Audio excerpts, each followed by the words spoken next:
there's so much about toxicity on people's mind and in the news.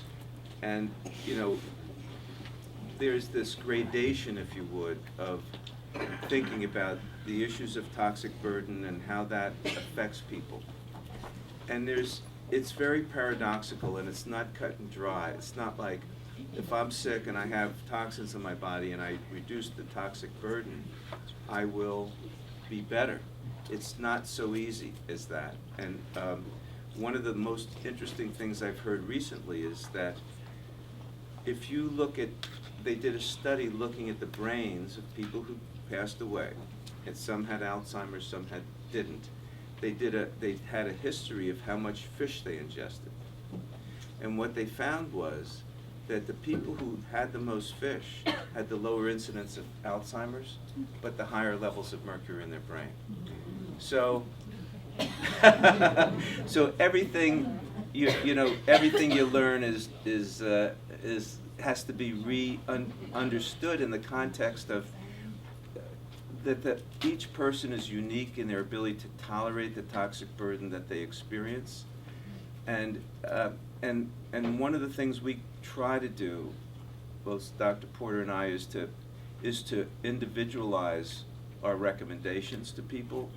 And I'm often discouraging people from doing very expensive testing, because after 20, 30 years of doing that, I still question its value versus undergoing a process that optimizes your health so that you can bear the toxic burden that you have and support unloading it as safely as possible. So with that in mind, is this the first slide? So there are internal toxins we produce all the time from the normal course of producing energy. The food we eat and metabolize, the thoughts and feelings have a big effect on our general health, and then illnesses, So, and then there are external toxins, and they're the ones that are persistent and accumulate and have a long half-life. And then there's some that are not so persistent. So, as a simple example, some things fall into multiple categories. I had a wonderful lady who was intent on losing weight, and but somewhere she got this terrible neuropathic pain, the burning and tingling of the fingers and toes, and felt tired. And I was taking her history, so she was mostly just eating canned tuna fish to, as her food. So she's a lady where I actually just did a serum mercury level. Now, serum levels of heavy metals tell you about subacute and acute exposure, but not long-term exposure. But so her level was sky high. So the solution wasn't to give her tons of pills and potions. She stopped the fish, and in 8 weeks her symptoms resolved and her levels were normal. She still had mercury in her system, but she wasn't ill. And I wasn't convinced, and I'm still not convinced, that I should have then subjected her to a prolonged period of detoxification, which is a great expense, unless I could document some abnormality in oxidative stress or inflammation, etc. So I'll tell you these little things as we go, because the persistent toxins can, in some people, have an adverse effect on long-term immune function, but in other people won't. And to the degree we can, I'm always saying, what's the best way I can figure that out without spending a fortune for people? And that's always been my dilemma. Next. And we have these elegant, our bodies are elegant detoxifiers, and we spend huge amounts of energy on removing materials we don't need and that are not useful to us and that are harmful to us. 80% the breakdown of how we spend energy on all aspects of living that require new molecule formation is that 80% is spent on the process of molecular transformation necessary for efficient detoxification, 5% on immune function, 10% on central nervous system, and 5% on organ maintenance. The point being that we're detoxifying machines. We were made to clean ourselves out, and we're doing a pretty damn good job. So I don't want you to walk around, leave here feeling, God, I'm a garbage dump. I'll never be right, because we are right to start with, and all we're talking about is supporting that process, amplifying what is a really elegant detoxification process. Next. And we develop problems when our detox systems are overwhelmed by chemicals and products of infection or extreme physical demand, or we become inefficient in making energy necessary to support effective detox programs. And toxins can disrupt normal functioning, and the phenomenon may be physical, energetic, or psychological, social. And the conditions by which such phenomena can be harmful to the individual need to be met before a problem develops. I would say that for some people, the people who suffer longest and have the least benefit are the people who have been harmed through some psychological, emotional process. The various background triggers that create the PTSD phenomena, the sexual abuse, the physical abuse, the mental abuse that unfortunately, as human beings, we seem to be more than willing to inflict on each other. And those people, I find, have the most difficulty in improving. And I can digress for a second and say that we're actually dealing with that now, because now we have our own health psychologist, Victoria Little, and we're working on understanding how to re-regulate the autonomic nervous system and rebalance it through mind-body techniques, through EEG biofeedback, through nutrients, etc. But we're working on that side as well. Next. And energetic phenomena, geopathic fields can be meaningful, and every once in a while, when you really look for these things, you do find them. And the difficulty I found is understanding how to look for them and how to make corrections for people. There are people who experience adverse electromagnetic effects from cell phone towers, cordless phones, etc. But they're like canaries in the coal mine. They're not the bulk of us. They're just the occasional individual. And again, those individuals have autonomic nervous systems that are extremely disruptive. And a lot of the best way to address these problems are to restore the healthy balance in their autonomic nervous system. It's the background nervous system that's like the hard disk and an operating system of your computer. And there's the fight or flight component and the restorative reparative component. And the people who struggle are often, if we measure it, which we now can do, you see this dominance of the fight or flight component, the externally oriented component. And when they can never experience that restorative reparative side, they overreact to these phenomena. Next. Excuse me. So could you turn off the blinking light? Sure. Could someone hit the lights over there? The other one. The other blinking light. Thank you. My autonomic system. Yeah, that wasn't good for you. For sure. Yeah, you didn't need that stress. Social phenomena are so important, and again, I'm very proud that we're one of the few primary care practices that have really made a serious effort and have a serious service to address these things versus, throwing pills at people. And so post-traumatic stress is a continuum of phenomena that may arise from a single event or a series of events. And the effects are mediated through the autonomic nervous system and the hypothalamic pituitary adrenal system.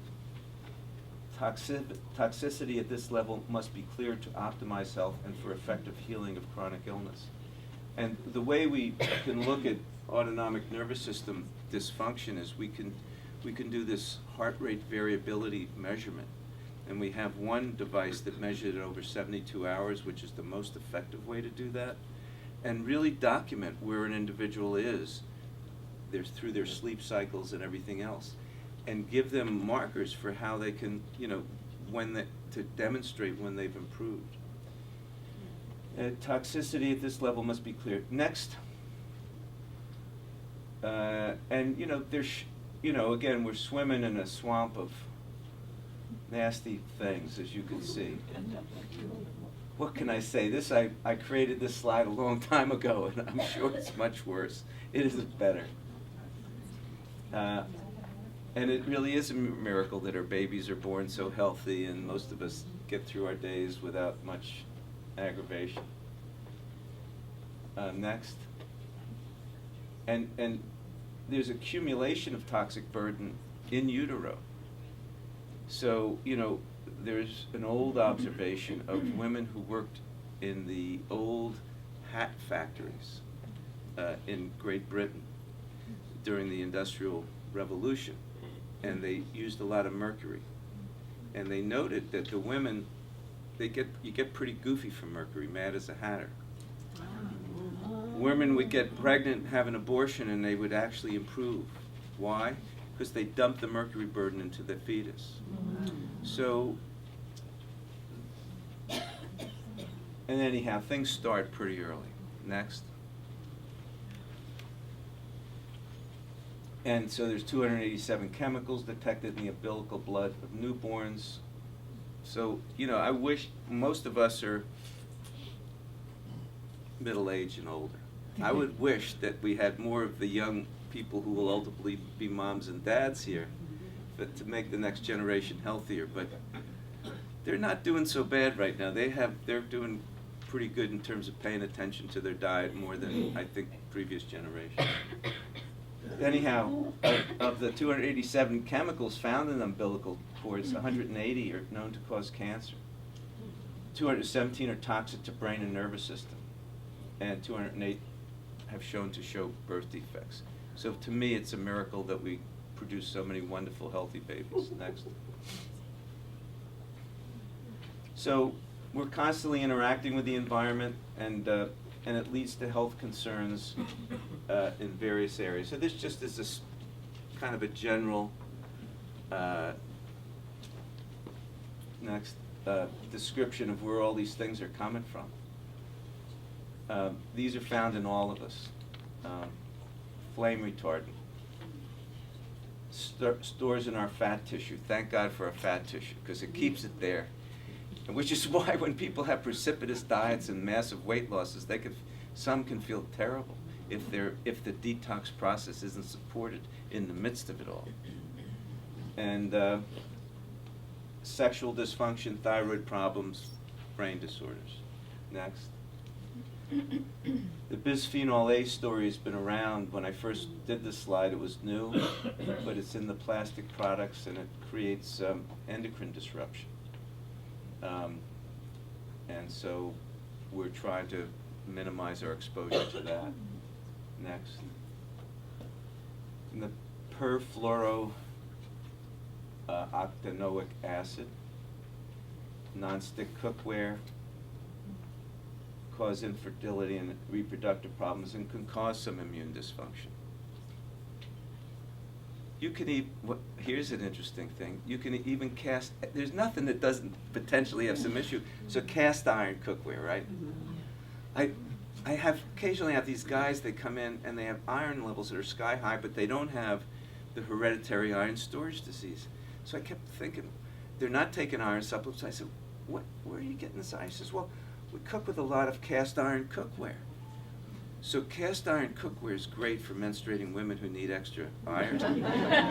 But it isn't always great for us guys. Interestingly, it's just something to know that there's nothing, no matter how good we think it is for us, that doesn't have some potential for a hazard. Next. So the Teflon story, I think it's kind of come and gone. But all of these things, and it can cause elevations in the LDL cholesterol that we're also worried about. Next. Can I ask you a question about the last slide? Yeah. It said Gore-Tex. if you're not heating it, is it still? I don't think so, yeah. Next. Oh, so, PFCs, perfluorinated chemicals, they're used for, they're resistant to heat, water, and oil, and they bioaccumulate and are related to low birth weight, delayed puberty, elevated cholesterol, reduced immunologic function. Next. Dr. Ross? Yep. Just a question about the sports clothes, the clothes that repel water. and Yeah. clean. I don't think, I mean, I don't know the answer, frankly. And the trouble is, they're always evolving their products and treating them with different chemicals. So I couldn't possibly tell you that I could keep up. But I wear a Gore-Tex jacket when I'm skiing, and I mean, I don't think I would worry that much about it. And, you know, I think the key is you're gonna get a good sweat. If you're smart, you'll just shower it off when you're done and change the clothes, yeah. Dr. Ross, the Teflon, are you saying we should not cook with the Teflon? I don't think Teflon's a great product to cook with. Okay. Yeah, no. Now, acrylamide is an interesting thing. It's a chemical carcinogen formed when carbohydrate foods are cooked at high temperatures. So French fries, fried chicken, even coffee, some coffee. It's also used in plastics, cosmetics, and water treatment products. And perpetual exposure, again in high doses, causes cancer and neurologic dysfunction. Next. Next. I have a question about that. Does that have to do with the oil you're using necessarily, or with the temperature at which you're cooking it? Both, The I burnt think. part? Both, yeah, Okay. yeah. When oils smoke, they start to get nasty. So if you're gonna, you want oils with high smoke points for cooking, yeah. I'm gonna, don't, hold the questions for a little while. I'll stop, we'll do more. And the most, mercury is very big, most common exposure in seafood, and really can cause permanent brain damage. Next. This is a gasoline additive. It's not currently in the US, but it is detected in most Americans. Additional exposure from secondhand cigarette smoke, and again, can cause neurologic symptoms. Next. And the way these things work, remember we said that if you didn't have enough energy production for normal detoxification, then your very robust detoxification system becomes inefficient. So a lot of these products disrupt the energy producing chemical process called the citric acid cycle. So you can't use carbohydrates so well. There's often there's an implication in weight gain and other health problems. Next.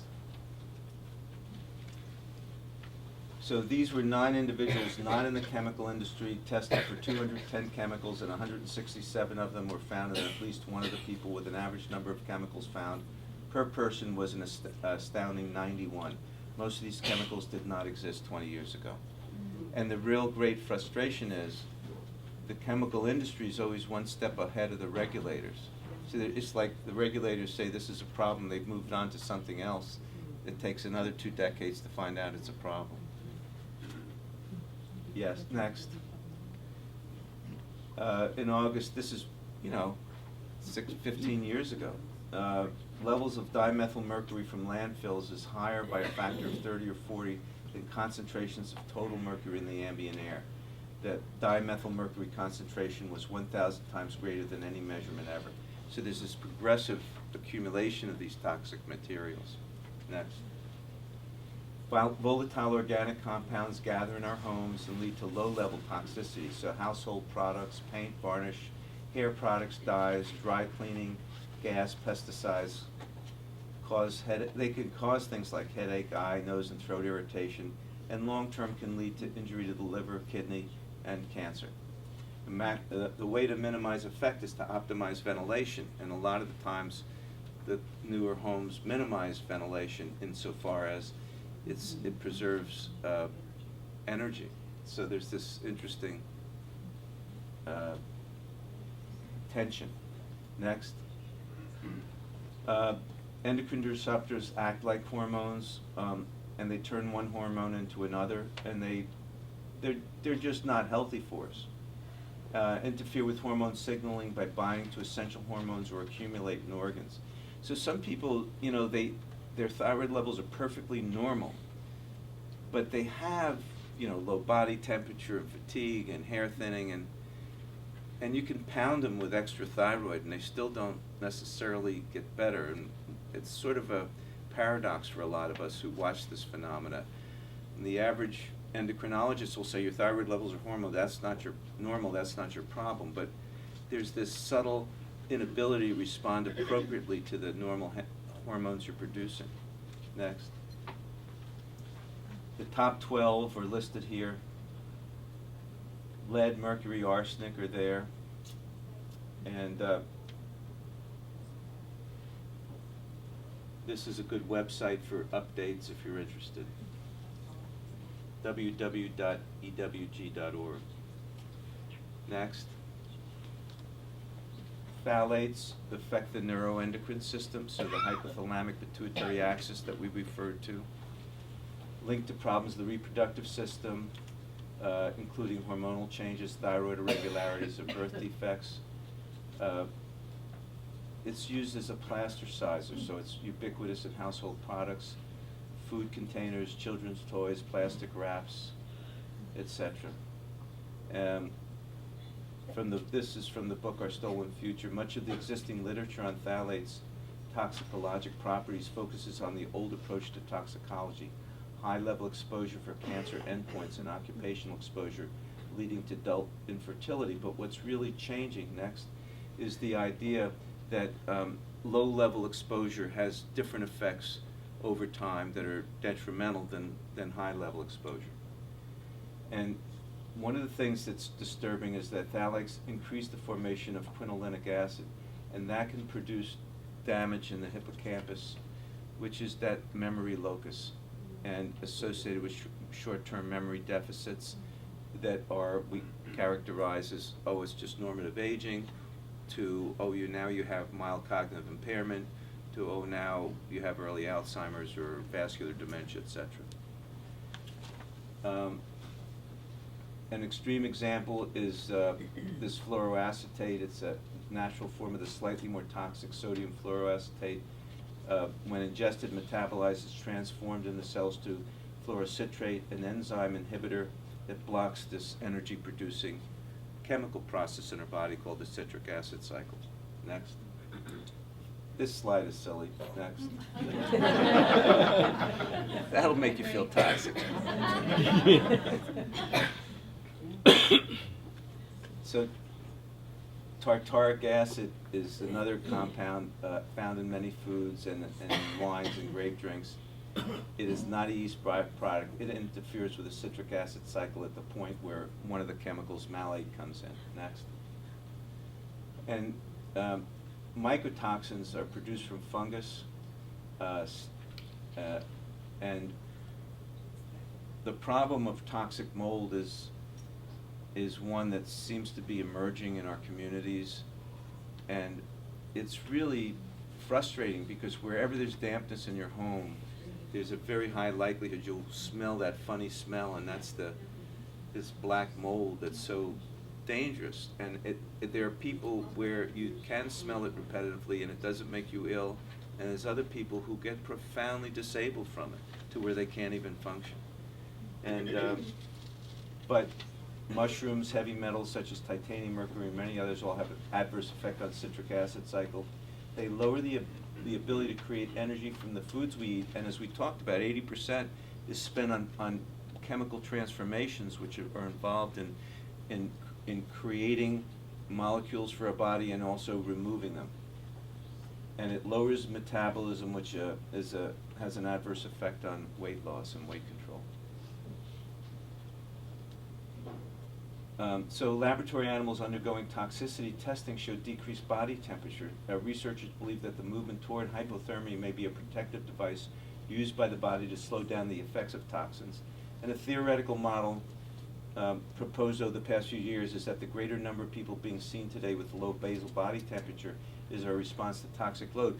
A lot of us think there's this whole concept of low body temperature and thyroid dysfunction, and a whole therapeutic gambit of treating this with a certain type of thyroid hormone to readjust it. But to do it without simultaneously paying attention to the toxic burden is probably not going to be as successful. And maybe some of the normative things that happen to us when we age, the gradual accumulation of weight, the increase in fatigue, may be that slow effect of the slow bioaccumulation of toxic materials. I think if it's, when I say maybe, I think it's highly likely that it contributes. And next. Pollution seems to be a new factor affecting the control of thermogenesis, body temperature, in some obese individuals who are having weight loss issues. Next. This study found was metabolic rates slowed down in proportion to the concentration of organochlorines, more so than the concentration of leptin. Leptin's a chemical involved in weight management, but it looked from this study that toxic burden was more significant than leptin levels. And again, it comes back to how efficiently we produce energy. And you know, the problem is you're talking in very subtle incremental changes that occur over years and years. And so we hardly notice the difference. But if we, you know, if a 15-year-old could experience what your average 50-year-old experiences in terms of, you know, the way their body feels, they'd be pretty miserable. Next. So environmental toxins lead to weight gain, they interfere with metabolism, they overload the detox system, they disrupt central weight control mechanisms, the hypothalamic, pituitary adrenal. They activate the stress response, raise cortisone, which causes further weight gain, interfere with thyroid function, increase inflammation, and damage mitochondria. Next. I'm going to stop here. But what I want to say is that so much of what we're always on the verge of seeing real transformations in health and well-being and longevity. So when I started seeing patients in the 1970s, I never saw an 80-year-old walk into my office. I mean, maybe once every 3 or 4 months. They were all dead or in nursing homes. Now there's not a day goes by when a 90-plus-year-old isn't coming in. And they're not in the greatest shape, but they're coming in. And you're a generation that could expect to be 95 and above, many of you. She's a generation that could expect to be 100 and above. But there's not like an illness so much as a process of sustaining optimum vitality, optimum energy production, sustaining the wonderful innate health systems we have over time. And there's no insurance that pays to do assessment of your toxic burden at the level we would love to do it, to really know how to guide people over time. And what Dr. Porter and I and others in my group really try to think about is, how can we come up with a process that addresses this over time? We have the Vitality Program, which I could speak to later, which gets people into a process of access to supplements at a low price, and the use of the sauna and a lot of our, and we're going to try to keep amplifying that. So if people want to say, I want to do measurements to see where I am, I want to, you know, we can measure through heart rate variability, autonomic nervous system balance. Where I'd like to get to is an intake that looks at these background phenomena, gives people a plan for health transformation over a year, and helps them assess their process over time. So that's, I hope, where we head from this. Now, both Stephany and I we'll take questions now for a while, and then you can jump up and eat food. I was just going to say that Carrie's class does an excellent job of talking about the varying heating temperatures of different oils. I mean, that's real. Yeah, so in the cooking classes that we do, there's a lot spent on, you know, here's the temperatures that create a good taste of food, but don't injure the food or transform it into something that's injurious to you.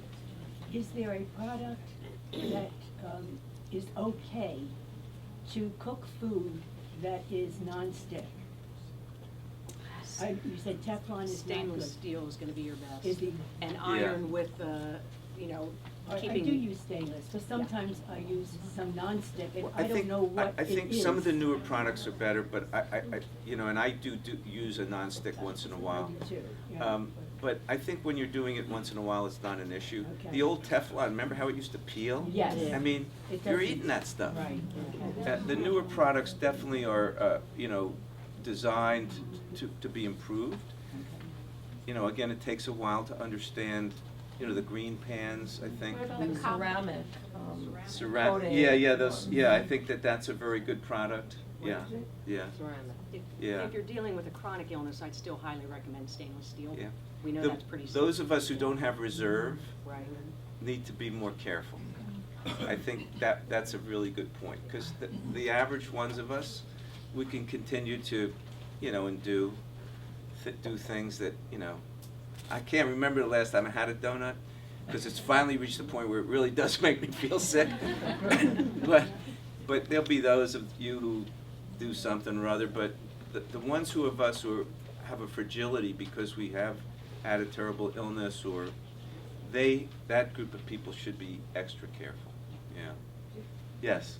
You didn't address GMO versus non-GMO, what's happened to it. You know, yeah, my feeling is, my feeling is it's such a it's such an easy question for me. I just assume no one's gonna be going to the GMO direction. But, you know, I don't know what GMO means for us, and it'll take 2 decades and another generation to find out. And when they found it out, then maybe I'll say it's okay, but I just don't think eating, you know, genetically modified products is a smart thing, so I'll, you know, yes. Talk about PVC, a lot of the homes have had their water pipes changed over to PVC. What would you recommend for those of us who have water that come off that? I use a reverse osmosis filter that adds minerals back. So you're getting some calcium and magnesium in the water in very low doses, but that's what I do. Because whether the pipes are copper, and you're getting too much copper, which is its own toxic product, I mean, there's no perfect thing, but that's what I've been doing, is the reverse osmosis filter with there's a way to add minerals back to it, yeah. You wanna pick your battles. Certain things you can't change. You know, you can't have the pipes redone in your house, so. Yeah, that's why. Yeah, so we'll talk in the second half about other ways to get plastics out of your life to decrease the total burden. Does that include water bottles? Yes, it does. Thank you. Go into a great deal on that. Yes. How do you do like home testing, like as far as to find out if there's black mold or some other toxins that you might be able to change? to There prevent there that? are now mold mitigation companies that'll come in, and one of the most interesting ways to do it is they have these dogs that sniff it. Wow. Really, and so they you know, and they make little holes around your wall, and dogs can tell you where it is. So that's one thing. So for the Check your molds. windowsills for sure though. Yeah. And it's a hard task to stay ahead of mold, I think. But there are companies, that mold mitigation companies, and I think, you know, the biotoxin is a very tiny molecule, so there's this overt smell of mold that's so nasty, there's the visual observation of mold, but then there's these little tiny molecules that we don't know how to really detect, and that's what really injures people. And so if mold is there and people are symptomatic, I really recommend the mitigation.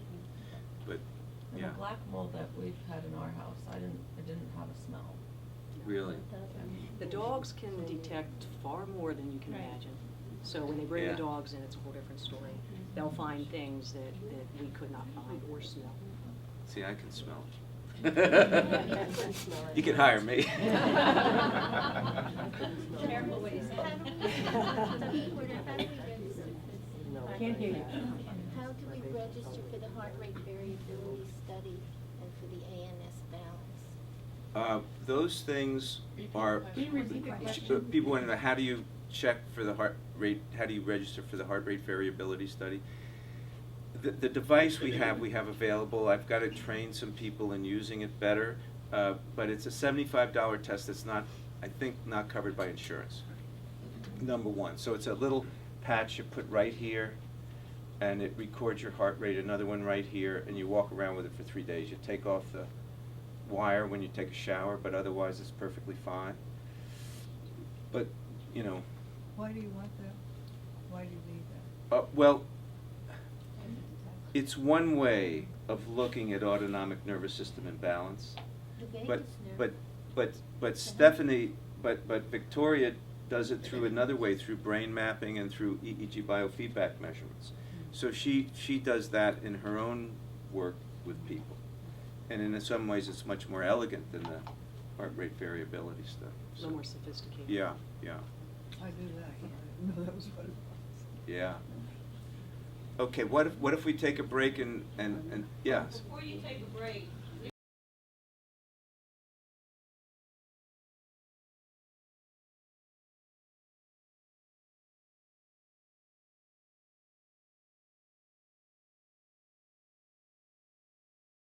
Basically, I'm a naturopathic doctor, and just, can anybody raise their hand that knows what a naturopathic doctor is? Okay, naturopathic doctor? Okay, so basically, we're trained the same as primary care medical doctors. We go to a 4-year medical school and all of, so on and so forth. What we do a little differently is we're trained much more with diet, lifestyle, herbs, nutrients, homeopathics, and with working and looking at the cause and helping people with optimal health. I have people come to me from everything from wellness, they just want to maintain wellness, they want to maintain competing as an athlete or whatever it might be as they work through different decades in their life, all the way up to chronic illnesses like cancer. And as Dr. Ross said, naturopathic oncology is a specialty for me. I did additional training in that, and I do see a great deal of oncology patients as well. So sometimes I have a little stricter outlook on what I like people to do and not do. And that's simply because when a person is in a chronic illness, when you already have a chronic illness, basically you're out of balance. So you have to do a great deal more to get back into balance. So I'll give you a little bit of both sides with this talk. And again, remember that if you're in a good place and you're in balance, you might not need to be as severe.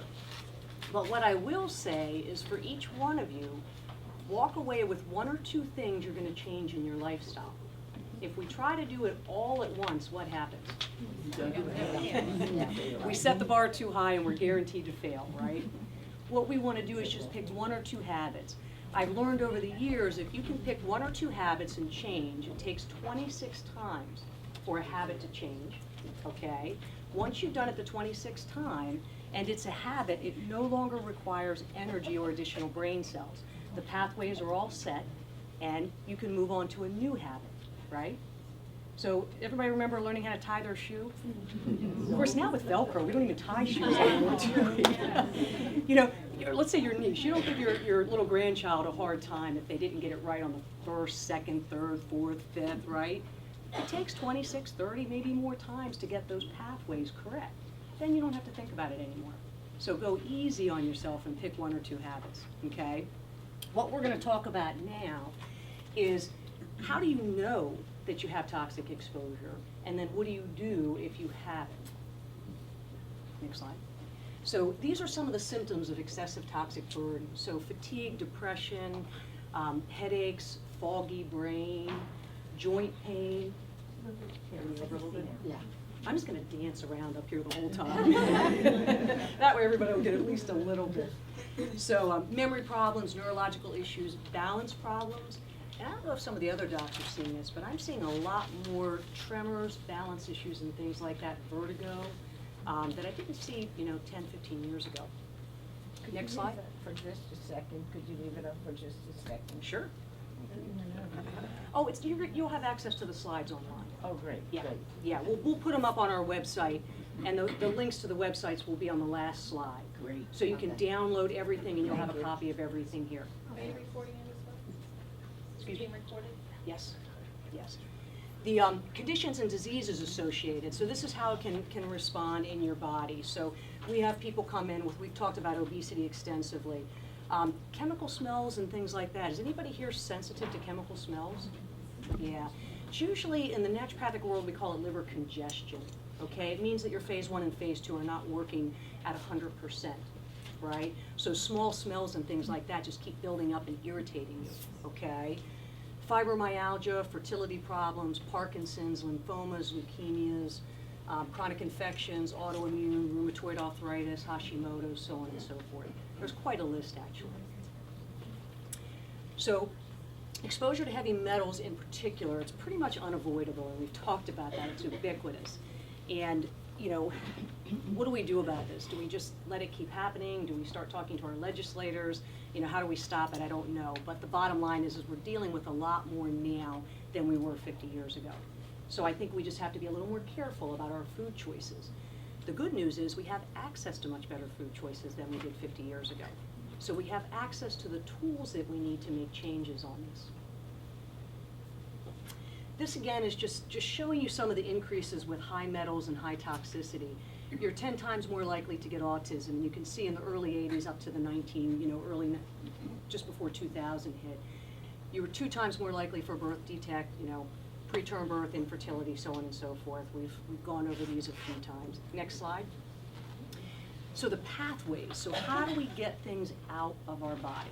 Does anybody have ideas without looking up here? I guess it's too late, isn't it? So we have 5 main organs of elimination. Okay, so we have the lungs. When we breathe out CO2, which is a byproduct of the aerobic respiration, which we talked about earlier, right? That's how our cells make energy. Then we have our colon, which get things out. We have the liver, which we've talked about. We have the kidneys, which we've talked about. And then we have the skin and the lymphatic system. And the skin's a fascinating one. Who in the room puts creams or lotions on in the morning? Yeah, because we have dry skin or we have oily skin or whatever it is that we have. So we really want to be careful because the skin not only excretes things, but it also absorbs things. And we weren't sure about this for a while, but then all of a sudden we realized, like with hormones and things like that, transdermally is now one of the ways that hormones are brought into the body. When they come in through the skin, they bypass the liver, okay? So they're not detoxified by the liver first, so sometimes they're a little more potent, okay? So anything that we put on our skin has the potential to be absorbed. The one on the bottom there, too, that we'll get into in a minute, is kind of mental, emotional, your throat and your voice. We're now learning through mind-body medicine that it has a much stronger effect on us than we thought. So if we're someone who has a very anxious type of personality, right? We're worried about everything. That is actually producing chemicals in your inner pharmacy that create inflammation and put a toxic load on the body. It's an internal toxin, right? So again, simply by changing your thoughts, you can change the number of internal toxins that you have in your body. They're pretty powerful. We have a lot of good tools to work with here. So don't let that first half scare you, okay? Yes. So the liver is probably one of the most important that we know about because every single chemical or toxin that goes through the body has to go through the liver. We have what's called phase 1 and phase 2 in the liver. Phase 1 essentially is using what's called CYP450 enzymes. That's a fun word, isn't it? Basically, it's enzymes that eat up and break things down, okay? So if you ingest a pharmaceutical because you have high blood pressure, it's going to go through phase 1 detoxification. It's done its work, now we need to clear it out of the body, okay? Phase 1 either clears things out or makes them more toxic, okay? So if phase 1 is working well and phase 2 is not working well, what might happen in your body? Right, more toxicity. So we're gonna go over a whole bunch of foods and diet and lifestyle things that make sure they are both functioning well, okay? Next slide. So in an unhealthy liver, this is just kind of showing, again, if things are not functioning well, you basically have a buildup of toxins. So what determines the toxic load? There are a great deal of things that determine that, and some we've addressed, but again, your liver is one of them, your mental thoughts are another one. Stress is a huge one, because stress produces things called glucocorticosteroids and other inner pharmacy chemicals that lead to inflammation and things. So if you're someone, again, who has high anxiety or someone who worries a lot, someone who has a lot of stress at work, I think anybody here that doesn't have stress in their life? Okay.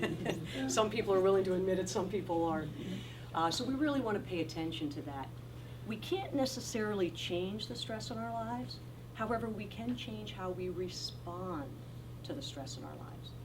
So that's something that we'll talk about a little bit here in a minute as well. And especially stress during exposure, there's an interesting study that's being done from 911. They're actually researching mothers that were pregnant living in New York City during 911. And they're going to monitor and check the cortisol levels of their babies. Now, we already know that when they're born, their cortisol levels are higher than babies that were not in stress in utero. But we don't know long-term effects. It might take another 10, 15 years to see if there's any other issues that they deal with that babies that weren't under stress when they were in utero deal with. Okay. This is looking at what things increase and decrease phase 1 liver detox. So when you get your slides off the website, you want to make sure you pay attention to this one, okay? Thank you. The cruciferous vegetables, does everybody know what cruciferous vegetables are? Yep. Okay, name a few. Kale, spinach. Good. Okay, excellent, yeah. So you want to have those every day, at least one or some from that family, and you'll see that it's a consistent, common theme that they help our bodies get rid of toxins better than just about anything else, okay? The other thing about food, everybody's heard of the rainbow of colors? Okay, so in the different foods with the different colors, you have additional bioflavonoids, antioxidants, and things like that. So colorful foods provide more of that for you. So that's why they say get a rainbow, because each color has different types of antioxidants in it that protect you from different things, okay? Plants are so important to us. Plants live out in exposure to the sun and everything else we're exposed to. So what they create in themselves protects us from the same things we're exposed to. So eating a high vegetable diet protects you from the sun just as well as maybe some other options that we have, okay? Limonene, which comes from origins in tangerines, very well researched in cancer for its healing benefits and helping decrease cell mutations and things like that. But it also helps in the phase 1 liver detoxification. Zinc, copper, magnesium, and all of the B vitamins are extremely important in liver detoxification.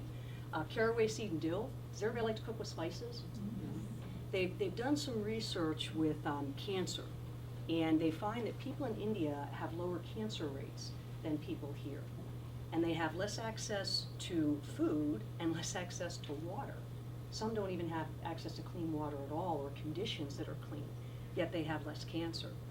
What they're starting to do now is a great deal of research on herbs and spices, and they're showing how powerful these are on preventing cancer, decreasing our risk of chronic illness, and just keeping us at optimal health. You know, really good. So really start playing with your spices. Schisandra is an herb that's very good in this as well. So here's the decrease side. Does anybody see anything on here they didn't expect? Yeah. I mean, you know, it's pretty much. Yeah, that's a hard one for me too. Small amounts every now and again. You have on one side increase the zinc and So on the this other side you have decreases phase 1 liver detoxification.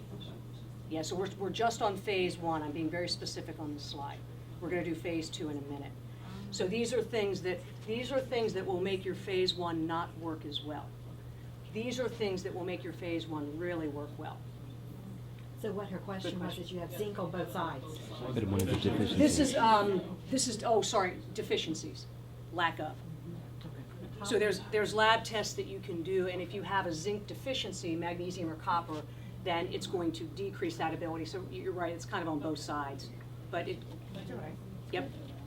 Thanks for helping me with that question. Okay. And we'll go to the next slide. So again, the brassica vegetables are up at the top. Legumes, beans, whole grains, green tea, raspberries, milk thistle, folic acid, so on and so forth. So these are all things that are really going to increase your phase 2, which is extremely important. The very bottom of the list is fasting. There's amazing research out on fasting now. You know, naturally, 50 to 70 years ago, we didn't necessarily have access to food all year long. In the winter, things got pretty darn low, right? You might be eating some meat that was a little bad, you might be eating some grains that have their stuff in them, you know, but nonetheless, you know, you had food. We naturally fasted. Then by the time the spring came, Mother Earth produced all these amazing fruits and vegetables and things for us that were just loaded with good antioxidants and processes to help clean us out. Now that we have access to food all year, we can eat the same thing 365 days a year, and we can eat every day. So we don't naturally fast. So I personally highly recommend to my patients that they do some type of a detox or cleanse 3 to 4 times a year. I don't always recommend fasting. Again, if you have chronic illnesses or you're dealing with a chronic situation, you want to be careful. If you fast without appropriately taking care of liver 1 and liver 2, you could really feel bad, okay?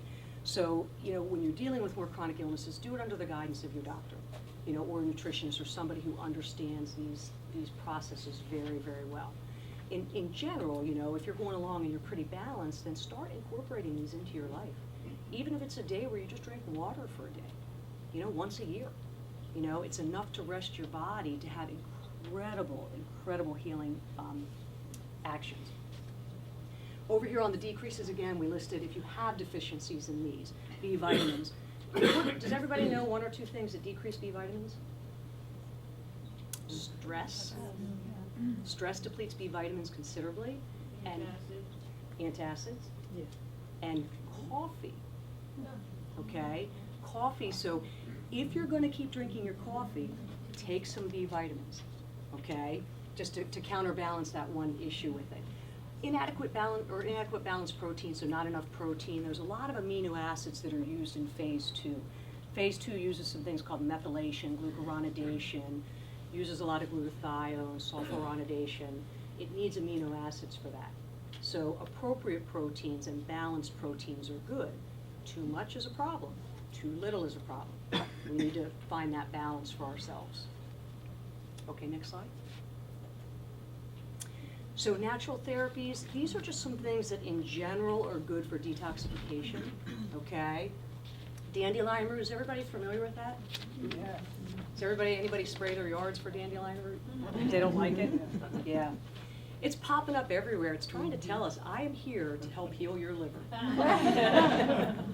So if you don't spray your yard with chemicals and pesticides for 5 to 6 years, you can get these little dandelion root pickers, and they actually pull the dandelion roots up, and you can dry them, you can cut them up and put them in your soups, you know, things like that, and help your liver.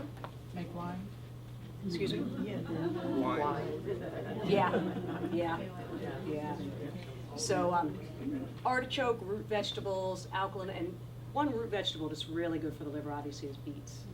Everybody knows that, right? No. Beets are really healing for the liver. Alkalinizing diet, cruciferous vegetables, fasting. Psyllium husk is another one, fiber. For people who are eating a low fiber diet, I highly recommend you add some type of fiber in. I mean, it's better to eat a high fiber diet.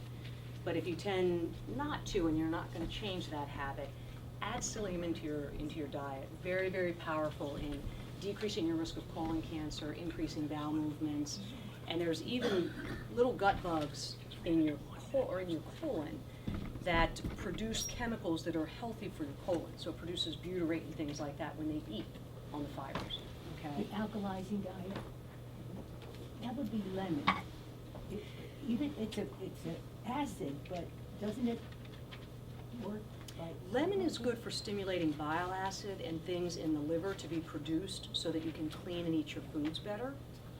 And there's other things that are a little bit better for alkalinizing. The best thing is going to be vegetables. So the Mediterranean style diet that Dr. Ross spoke about earlier and what they teach in the teaching kitchen here is by far the best alkalinizing diet you'll find.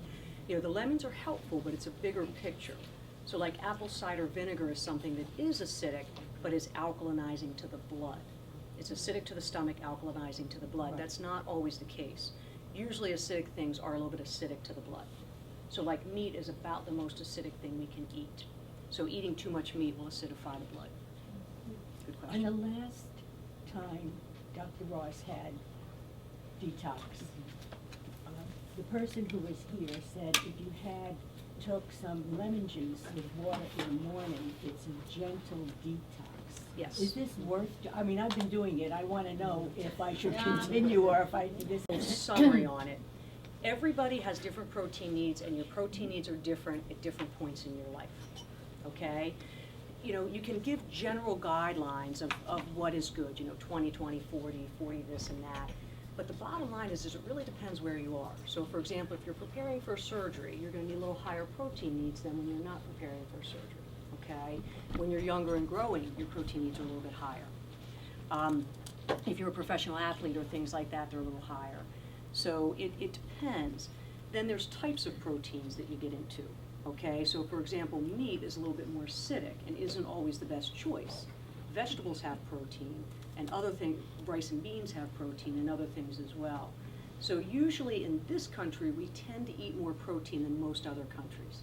So, it's something where you really want to talk with somebody because it depends how much you're already doing and what types of proteins you're doing. Very good question, yeah. Question.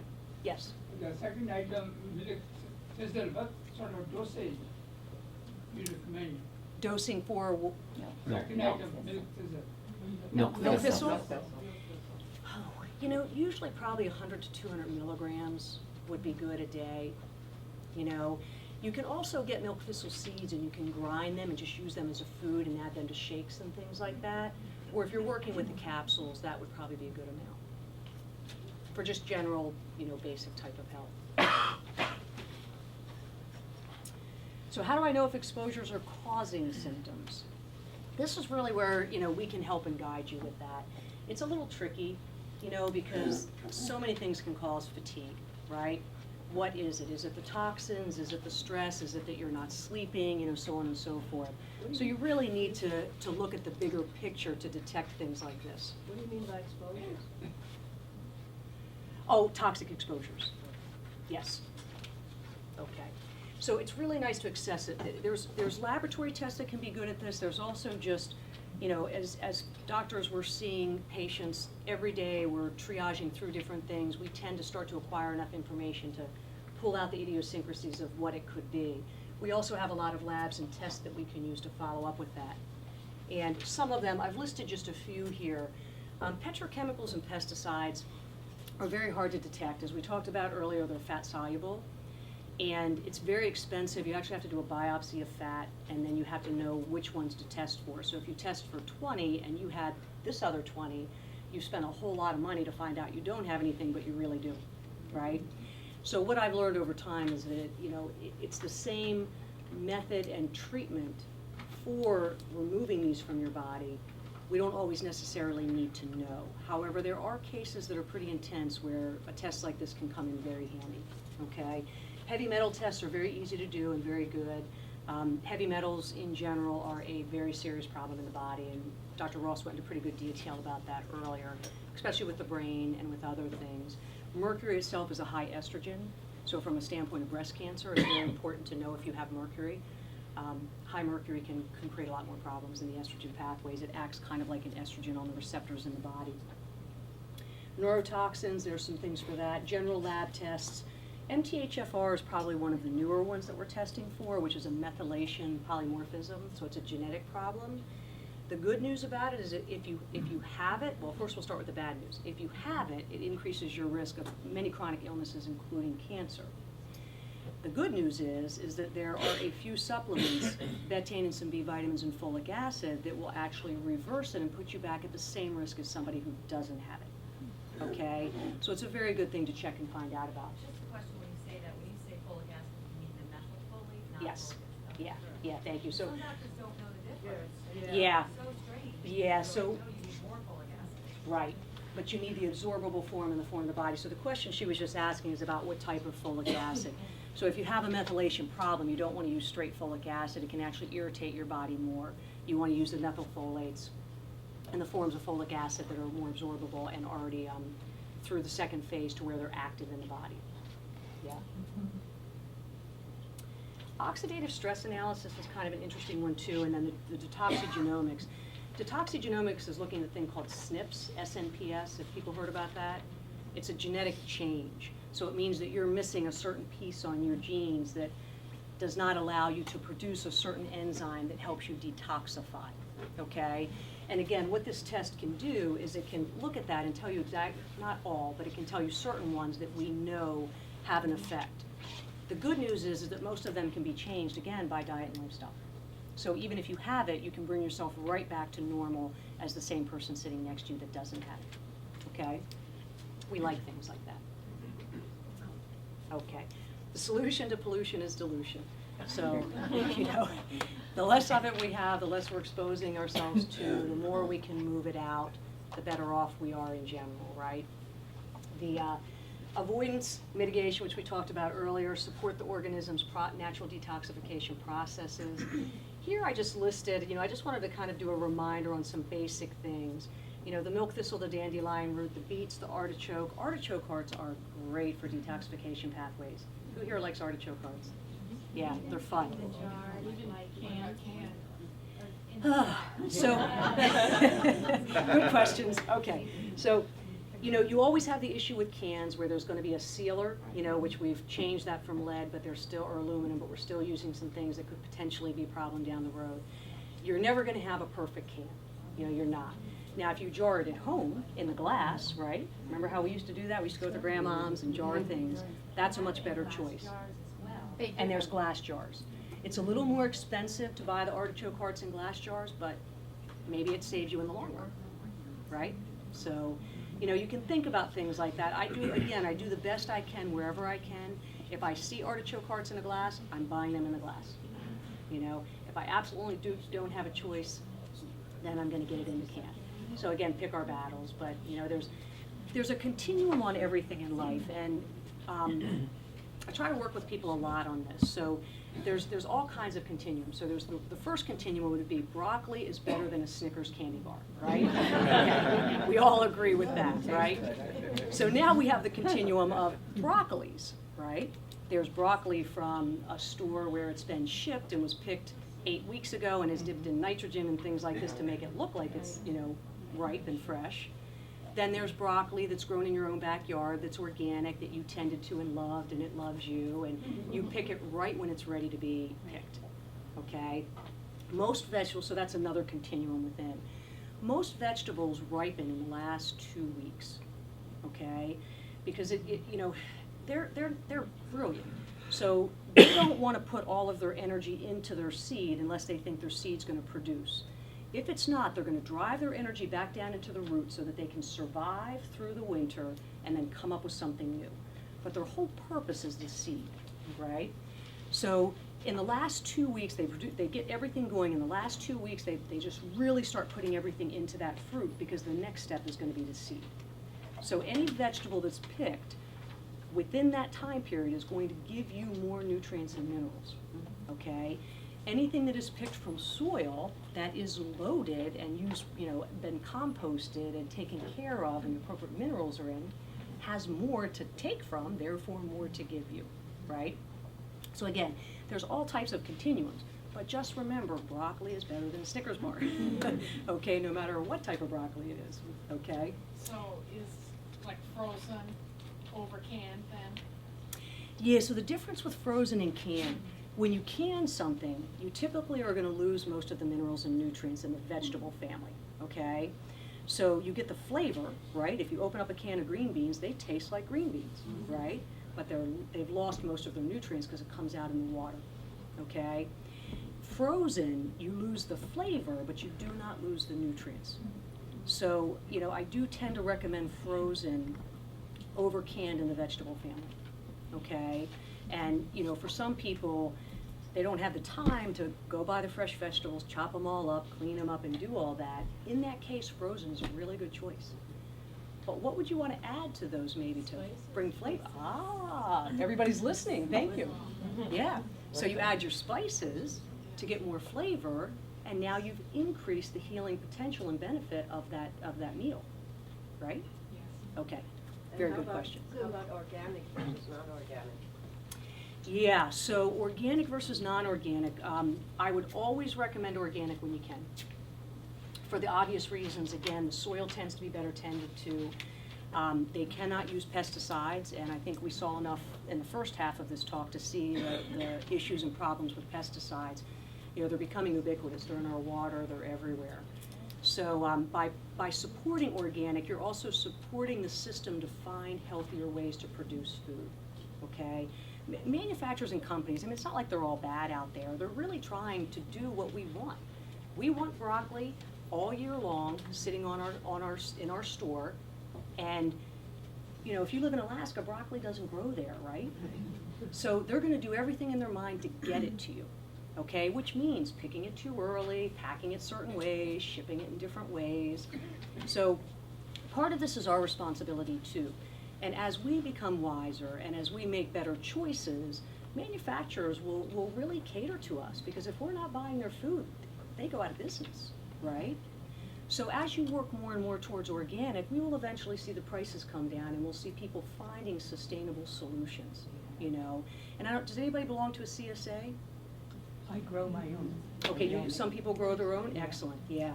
And some people have, CSAs are community supported agriculture. So the good thing about that is they're local. Most of the CSAs pick your box of food within 1 to 3 days before you get it, okay? So it is picked right at its best time. And most of them are organic. Not all are, but most are. So you can start looking around for CSAs. It's a great option in the summertime. Yeah, so very good question. I have a question about organic fruits that have skins, like oranges, bananas. Should one prefer organic over just regular, or is there a difference? Yeah, so bananas. They're a good food under some circumstances, they're not a good food under other circumstances. So if you have a cold or a flu and you're producing a lot of mucus, don't eat your banana, okay? Because it's going to increase that. So, but from a potassium standpoint, it's got a little bit of that, but it's also high sugar, so if you're diabetic, you want to be careful. From the skin standpoint, there's, you know, most people feel pretty confident that most of the pesticides are in the skin, so you're not eating the skin, not such a bad thing, you know. But again, I would still encourage organic simply because, again, it works the chain down, you know. But it should be okay. Okay. I have a question, Yes. one quick. How do you trust what's really organic now? Because a lot you read about saying where they're not really regulated as well as they should be. So if you're paying Yeah. that much money to go organic, are you really trusting that you're in the right ballpark? Yeah. The good news is that gas was going up for a while, and organic and regular were about the same price and conventional, but now that's shifting a little bit. What I would say is that if you follow typically California organic standards, they're about the best in the country. The USDA is doing some interesting things. I don't know where they're going to go with it. I mean, they're talking about making genetically modified organic, so that to me is fascinating, but I don't think it will happen. I would follow California organics. I think you can still pretty much trust it. I don't have a trust issue with organic. If it says it's organic, it's going to be organic. What we have to monitor and follow is federal regulations. And if they change, we need to be aware. You know, for example, natural in a product doesn't mean natural. It means it came from something natural. You can kind of, you know, change it and alter it to be a different type of flavor, put it in a food and call it natural. So that doesn't always mean it's necessarily healthy for you, but usually if you follow the regulations, it's pretty easy to see where things are. Yeah. Okay, hold your questions till she's Yeah. done so we can get done. Then you can ask a ton of questions. Yeah, at the end. Okay, thank you. So the next slide. Okay, so neurotoxins, you know, obviously we know that a lot of these things cause neurotoxicity, and we're seeing a lot more neurological disorders and issues in people these days. This could be a possible cause, and there could also be other things that are a cause for this. There's some prescription medications that can do that. There's supplements and over-the-counter products that help. So these are things that help clear toxins out of the nervous system, okay? Very small list. This is something you want to be careful of when you're working, especially with heavy metals. If you use the wrong things, like alpha-lipoic acid with heavy metals can actually drive the metals into the brain. So you want to be careful when and what you're doing and what you're detoxifying from. But these in particular will help with things that are neurotoxins. Next slide. Petrochemicals and pesticides. Pesticides are a really big problem. You know, if you can do everything you can in your house not to use them and around your house, do that, or at least cut it back to the least amount that you possibly need. Things that, with benzene in particular, so what I did here is try to break it down to the type of chemical and then things that will help clear that chemical out of your body, okay? So for benzene, things like probiotics, alpha-lipoic acid, selenium, so on and so forth, and you'll see the common themes. These were the same things listed earlier, will help clear those from the body. Phthalates, here's a list of things, styrene and paraben. So it's just kind of trying to help you understand how they can help with individual chemicals and toxins. Heavy metals, amalgams can be a big problem, and that's basically mercury fillings. Yeah, and we actually have Dr. Sambataro here. Can you just raise your hand? He's a holistic dentist, and he specializes in, thank you, He specializes in helping people remove mercury amalgams out of their mouth appropriately so that you don't get a heavy dose of overload when you're doing that. And he also has many techniques at his office where he obviously does not put mercury amalgams in, but he can even test for the new types of things that are used for dental cavities. And he can test your system to see if you have allergies to any of those, so that before he does the work, you can make sure you choose something that's not going to create an allergenic situation for you. So it's wonderful. He's one of the few in the state that will take things to that level, so I refer a lot of people over for his care. Lead, obviously is a really big one. EDTA is something you have to do by IV. There are also other things that can get lead out, but again, that's something you want to do under the care of a practitioner because it can be tricky. Aluminum, malic acid can chelate that. Next slide. So general therapy. So these are going to be things, again, that you can do at home on your own. So some of the previous things, you need a physician's care, a doctor's care. There's so much you can do on your own as well. So here what I've done is just kind of put a list together. So for example, hydration, drinking a lot of water. What does water help cleanse? The organ of elimination we talked about earlier. Kidney, exactly, kidney.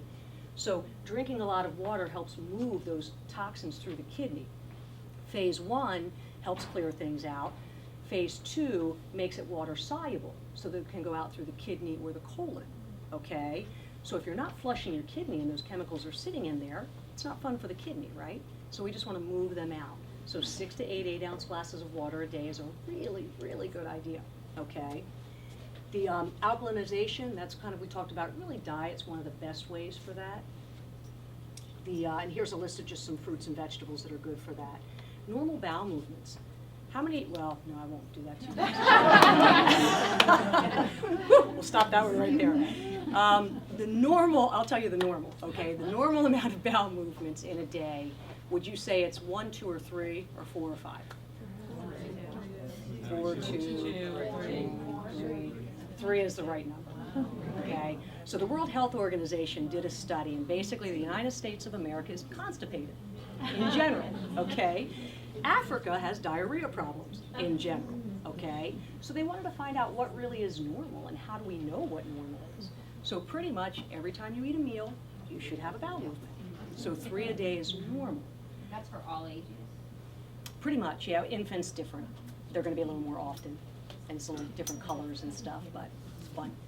So the key thing that you want to think about there is, again, if you're not having a bowel movement, let's say, and I'm sure there's people in this room that go 3, 4 days, maybe 5 days without one, you've got how many toxins sitting in that colon being resorbed? The colon's whole job is to resorb water, bring it back into the body so we don't dehydrate, and to resorb other things, okay? There are certain chemicals and things that are produced that protect the colon, help clear estrogen, so on and so forth. So if it's sitting there and you're resorbing, you resorbed all the good stuff pretty quickly. Now you're resorbing all your toxins. So you've got to process them again, and again, and again. So again, that's an internal increase in your toxins. So appropriate bowel movements is really good, and psyllium husk is great for that, just FYI. Neural therapy, so is Victoria in here? No, I can do it. Okay. We have some neural therapy, Neuro-Optimal, right? EEG biofeedback training. Right, that Victoria does. This is raise your hand, Victoria, just so everyone sees you. So she's the one here in the location that works with those types of therapies. Far infrared sauna. There's a sauna down in the PT room here, and a lot of people have saunas at their gyms. The gym saunas are typically wet or dry. The far infrared tends to get a little deeper down into the fat tissue where we hold a lot of those toxins and helps pull a little bit more out. They all work and they're all good, but I think this one's just a little bit better in general, okay? Stress release, steam baths, ozone, especially with the ozone. We have one of those too. Yeah, there's one down in the PT room. And there's a great program where it's a very reasonable monthly fee, and you get, I think, full access to the ozone and the sauna, right? Mhm. Yeah. So if you plan on doing a detox, then they can do just a few You do months. a month at a time. You can do a month at a time. You don't have to sign up for like a year and the rest of your life or anything.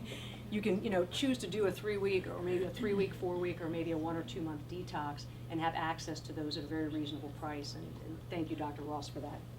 Not many places have that, okay? And that's why I'm here. Okay. Supplements which support your innate process, we've talked about that. And in your handout, and I want to thank the apothecary for that. The apothecary put these handouts together for you, and they're great. So if you look at the handout, it lists the foods that have selenium, zinc, and different things in them, okay? So those handouts are really, really helpful, so go home and make sure you have some of those foods in there. And I think Carrie put that together. She's the nutritionist in the apothecary, okay? So if you see her, just thank her. Next slide. Okay, so I'm gonna move quickly now, because I have a few more slides. So this is about reducing your exposure to toxins. So here we're kind of getting in, what are just the common sense kind of things you can do, okay? So use chemical-free products in your home. Take off your shoes before you enter the house. What do you usually walk over to get into the house? Your grass. What have you sprayed on your grass? Right. So reason number 2, not to spray chemicals on your grass. If you have children, they play in the grass, right? I don't know if everybody knows, but who's the John Travolta guy? Yeah. So that's how I always remember him. So I think we all might remember him that way. He's done some other interesting movies too, but John Travolta and his wife were a little bit obsessive about keeping their house clean. So they had white carpets and they had a baby. So they cleaned the carpets almost every day because they wanted to protect their child from the dirt on the carpet, right? They almost lost their child from the toxins. And I'm pretty sure they wrote a book about it or did some articles, right? Yeah. Yeah, they had no idea. They were doing this to protect their child and had no idea. So basically, I don't know who figured it out for them, but they said, stop cleaning your carpets and get them out. The kid was fine, okay? But, neurological issues, all kinds of stuff started happening. Almost lost their child from that. So really pay attention, this isn't. Vacuuming is good, but not, vacuuming. Right. But not. And what's even better than vacuuming? What's better than carpets? Wood floors. Right. Yeah. Carpets are going to hold dust, dander, everything. They're going to molds, spores spore out and there's molds in there. So, if you're going to remove your carpets, put in a wood floor. If the carpets are older, it might be less likely, but again, pick your battles. You know what I mean? Pick the things that you can do and can make a difference in and that makes sense in your current situation. Reducing chlorine exposure by attaching filters to your showers and things like that. Getting the chlorine down. There's really good water filtration systems. There's a reverse osmosis. There's a bunch of other ones out there as well. I try to stay away from ones that are putting it in plastic. And we'll get to that in just a second. Personal products with phthalates, parabens, and 4-MBCs. Read your labels, everybody. When you finish a product of shampoo or whatever, read your labels, go to a store and find something that does not have all the chemicals and crap in it. You've got Roots, David's, My Organic Market, Whole Foods, places like that. Just label read, and that doesn't mean that all their products are good either. You have to label read, okay? The apothecary has a lot of them. Oh, that's right. Paulina Yeah. has a lot downstairs in Medical Skin Therapeutics, and they've really Okay. gone out of their way to choose products that are toxin-free. And do they carry lotions as well, or just Yeah. facial Yeah. things? Okay, Yeah. great, yeah. And I know the apothecary has Dr. Haschka. I love that product. It's a German product, very, very well made, okay? So in food and drink, here's just some things that you can do. We've kind of talked about exposures and chemicals and organic. This is giving you another reason why organic is so good. This is the Dirty Dozen, so this is things that are the highest sprayed. So these are things that definitely don't get unless they're organic, okay? And EWG.org has great lists that you can download and put in your purse or in your wallet of the highest sprayed and the least sprayed foods, okay? Lowest pesticides, again, okay to eat conventionally, but you can decide on that, but these are things that tend not to be sprayed very much, okay? So bugs don't seem to get into them a lot, they have their own protective things. Although the corn tends to be GMO. Yes. Yeah, GMOs, well, I pretty much agree with Dr. Ross, I try not to touch GMO if I don't have to. You can't always guarantee that when you're eating out, it's a little bit harder, but you can do everything you can in my home, there's definitely none. Okay, let's see if there's anything.